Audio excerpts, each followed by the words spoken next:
बाप्पा याचा बर्थडे पुढच्या महिन्यात आहे. याने आतापासूनच पोरीला स्टोरी मेन्शन करायला लावले. मित्र माझी सेटिंग लावत होता, येईन त्याच्या कानाखाली मारली.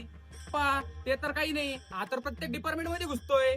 अख्ख्या कॉलेजमध्ये कोणाला प्रपोज करू देत नाही. अहो आप्पा, ज्युनियर आणि सिनियर सगळ्या पोरी अडकून ठेवल्या रावलेनी.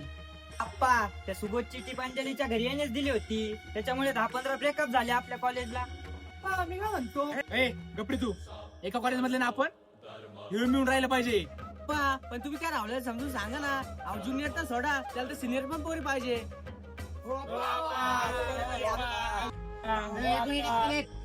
बाप्पा शिंदे तुमचा माणूस होता. अहो कसला घाण ब्रेकअप केलाय त्याचा. ए तुझी तर आता बोलायला कॉम्प्रोमाइज करायला आल्यावर बोलून घे.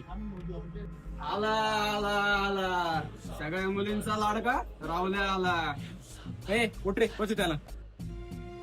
ए सरक. बरोबर हो.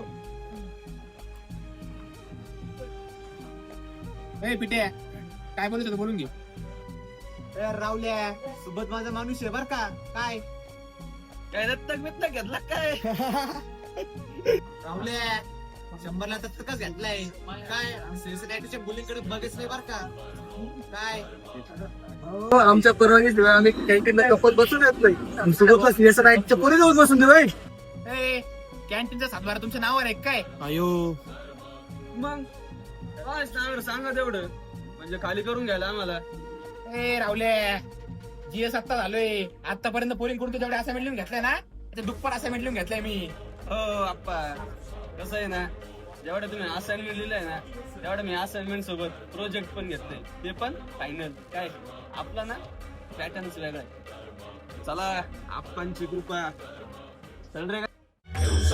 परमो धर्म